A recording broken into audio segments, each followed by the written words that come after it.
Lula tem uma vaga no Supremo Tribunal Federal para preencher e está prestes a tomar a decisão mais arriscada do seu terceiro mandato.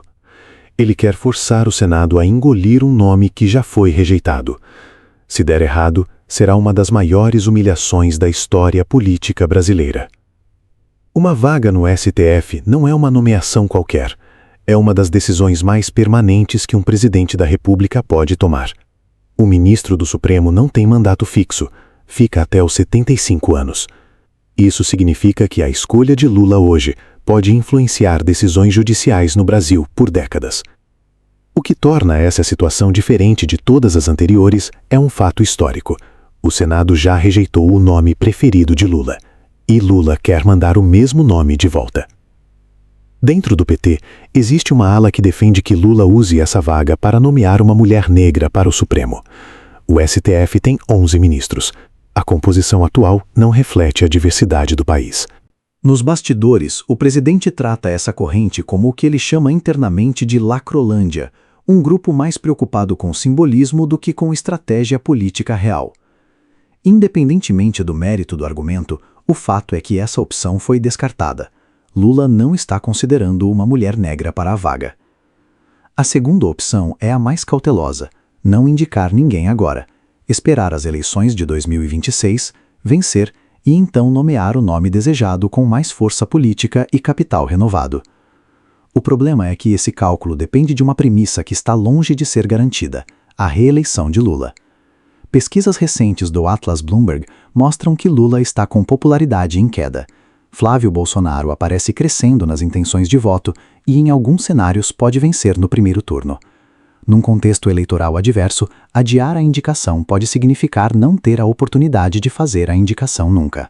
E a terceira opção é indicar Messias novamente. Jorge Messias foi indicado por Lula para o STF e teve seu nome rejeitado pelo Senado, numa votação de 42-34. Não foi uma derrota por margem pequena, foi uma derrota expressiva, histórica e humilhante. Rejeições de indicados ao Supremo são raras. Uma rejeição com essa diferença de votos não tem precedente recente na política brasileira. Lula acredita que errou na articulação, que com mais empenho, mais negociação e mais pressão política consegue fazer o Senado mudar de posição. Esse raciocínio ignora dois problemas fundamentais. O primeiro é matemático. Lula não tem hoje o poder político necessário para aprovar um nome controverso no Senado. Após a derrota imposta por Alcolumbre, após o escândalo do Banco Master, após o distanciamento público do STF, o governo federal perdeu capital político. Senadores que votaram contra Messias na primeira vez não têm motivo político para mudar de posição agora. Pelo contrário. O segundo problema é institucional. Se o Senado rejeitar um nome e depois aprovar o mesmo nome numa segunda votação, a mensagem que isso manda para o país é corrosiva. O Senado não tem convicção, cede à pressão e pode ser dobrado por quem tem poder suficiente.